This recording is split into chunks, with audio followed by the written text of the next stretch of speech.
Okay, so welcome to our first lecture, Introduction to Social Psychology and Research Methods. If you could do one thing and know for certain that no one would ever know that it was you, what would you do? Give a number of people a way to submit answers to this question anonymously. A number of people. It really brings out the best and the worst in people, but mostly the worst. If you ask enough people, you might get an answer like this.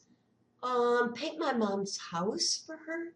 She won't let me, but she can't afford to have it hired out. Or maybe one like this, sneak into my poor neighbor's house at Christmas and leave presents under the tree for the kids from the parents. But if people really feel their answers are anonymous, most responses are negative. In fact, the most popular one is rob a bank. And even sometimes we get murdering someone or raping someone.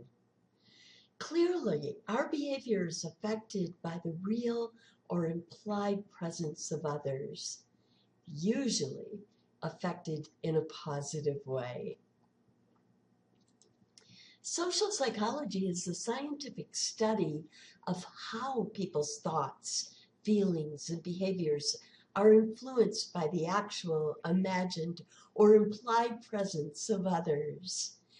In other words, so how people think and behave in a social context. This class is divided into three distinct sections: social cognition, social influence, and social relations. Social cognition. Cognition meaning thought processes, right? So social cognition is how you think about yourself and others.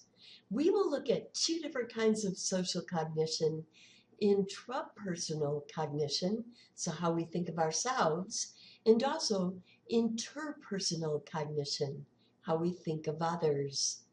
This section of the class will also include a mini lecture on attitudes with a focus on social attitudes.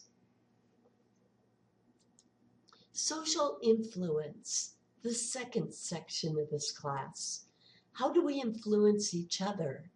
This section of the class will include conformity, deviance, obedience, and group phenomena. And third, social relations. This ranges from prejudice, aggression, pro-social behavior, and interpersonal attraction. That's right, even love. After each of these three sections, we will have a test.